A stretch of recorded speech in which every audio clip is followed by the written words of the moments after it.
As a working journalist, am I concerned about what's happening to press freedom in Hong Kong? Absolutely. But am I going to be lectured on it by plaster saints like the US and its cronies? Absolutely not. Let me tell you why.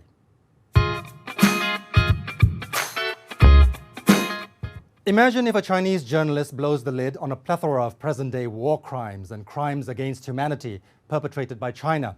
And imagine if this journalist breaks the news from another country but is about to be extradited to China to be imprisoned for the rest of his life or worse. The whole world would self-combust in collective outrage. Well, there is no such Chinese journalist. There is, however, a giant of an Australian journalist in such a predicament, and the villain of the piece is the United States, not China. I'm talking about Julian Assange. And even as I speak, he continues to be victimized, vilified, and crucified in a slow execution right before our eyes. What did he do to deserve it? He told the truth. He dared to be the ultimate journalist, exposing American war crimes in Iraq and Afghanistan, the slaughter of civilians, the killing of journalists, the torture of prisoners at Guantanamo, and Washington's secret war on Yemen, where mass murder still continues under the auspices of the White House. Fun fact, all of these are undeniable crimes secretly documented by the US government itself. They were just not meant to be exposed by Assange. The US was so embarrassed and so hell-bent on vengeance that it orchestrated a global campaign to destroy him with the complicity of vassal states like Britain and Australia.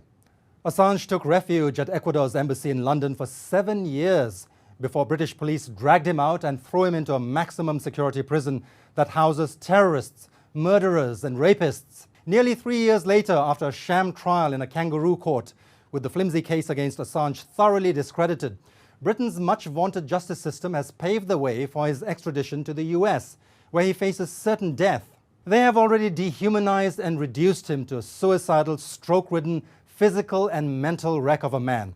But they're not done with him yet. Speaking of kangaroo justice, not a word, not a peep out of the Australian government over this appalling persecution of its own citizen. They're all laser-focused on worrying about journalists in Hong Kong instead. Perhaps we should be flattered by all the love and attention.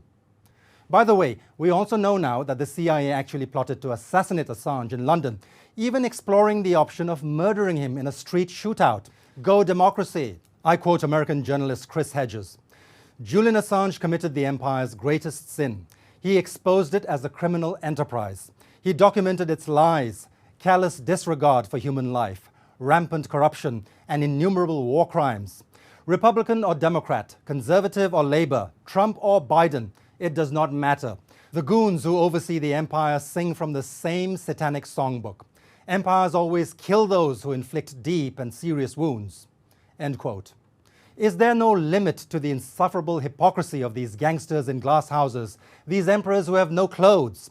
They defecate all over human rights and press freedom in the name of national security whenever it suits them, calling it justice. When some other country they don't like does anything of that sort, it's repression. How convenient. Here I quote another astute political commentator from the West, George Galloway.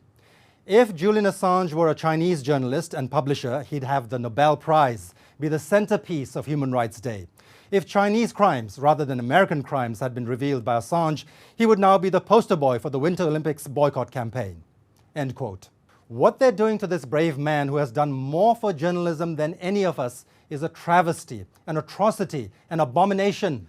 Until and unless they free Assange, the US, the UK, and Australia, and any other nation in bed with this menage a trois of morally bankrupt Western powers, pardon my French, have no right to preach human rights and press freedom to the rest of us. Flush your own feces first before you lecture us on sanitation.